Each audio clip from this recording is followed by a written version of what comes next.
So what determines how well we sleep and the quality of our wakeful state? Turns out that's governed by two forces. The first force is a chemical force. It's called adenosine. Adenosine is a molecule in our nervous system and body that builds up the longer we are awake. So if you've just slept for 8 or 9 or 10 really deep restful hours, adenosine is going to be very low in your brain and body. If, however, you've been awake for 10, 15 or more hours, adenosine levels are going to be much higher. Adenosine creates a sort of sleep drive or a sleep hunger. Your sleep and your wakefulness are the product of kind of the average of a number of different behaviors. How long you've been awake is a key one because of this molecule adenosine. So the reason you get sleepy when you've been up for a while is because adenosine is creeping up steadily the longer you've been awake.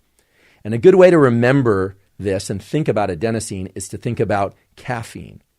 Caffeine, for most people, except a very small percentage of people, wakes them up. It makes them feel more alert. In fact, some people are so sensitive to caffeine that they feel jittery if they drink it even in small amounts. Other people can drink large amounts of caffeine and not feel jittery at all.